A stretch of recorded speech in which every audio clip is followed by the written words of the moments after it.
away from US multinationals, and he used the phrase, "we would move in."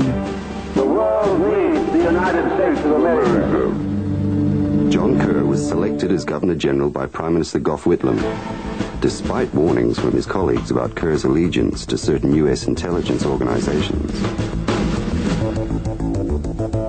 John Kerr was president of Law Asia, which is a CIA-funded organisation in the Pacific. When I first saw him way back in 1944 or 45, he was part of an intelligence organisation in the army then.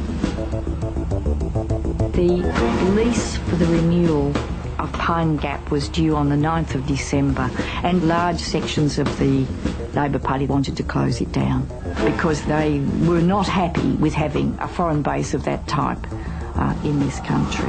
Mr Whitlam made a number of comments in Parliament telling the Australian public what the Pine Gap base was about, and made various comments about Richard Stallings, who set up the Pine Gap base, and part of the US intelligence community actually lived in Doug Anthony's house in Canberra. But I've had no associations with CIA money in Australia, as Anthony has. In October, Whitlam sacked the head of ASIS, and this was followed by the sacking of Barber, who was the head of ASIO. It's a tender plant that needs nourishment. Some of the major secrets that deal with the world I was once in were given to the Australian services.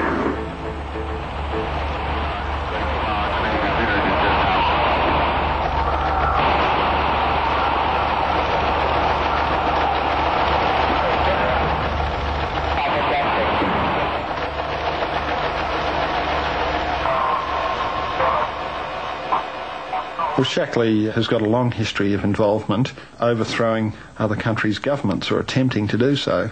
And Shackley was an organiser of the Bay of Pigs invasion for Cuba. Shackley was involved in Vietnam. Shackley was clearly an interested party in what was happening in Australia.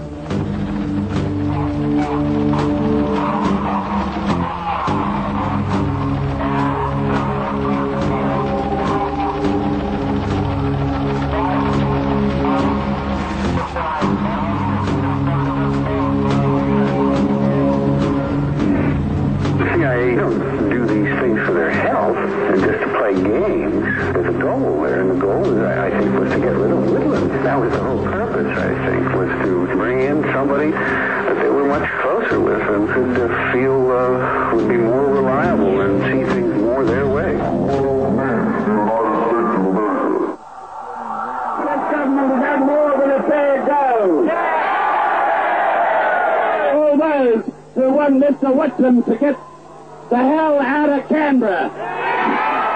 The 11th of November is a very interesting day. It's certainly much more than John Kerr going to Remembrance Day, coming back and dismissing the government. Whitlam was to address Parliament, and he was going to blow the lid on the CIA operatives in Australia. He was meant to give that speech in the afternoon of the 11th of November 1975. Unfortunately, 1 p.m. came along before he could do the speech, and he was dismissed. The Parliament you elected in May last year has been dissolved. The proclamation which you have just heard read by the Governor-General's official secretary was countersigned Malcolm Fraser. Malcolm had just come back from Government House. He just said, Doug, I want you to come in and see me straight away. He said, the Governor-General has dismissed the government. I said, I'll be right in.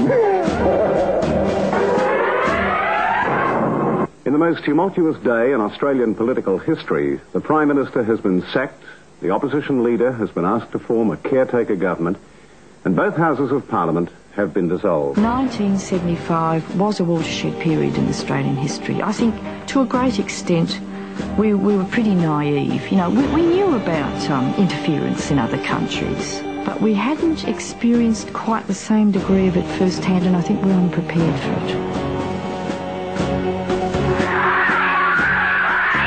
It's a chilly, but in a much more muted and sophisticated and subtle form.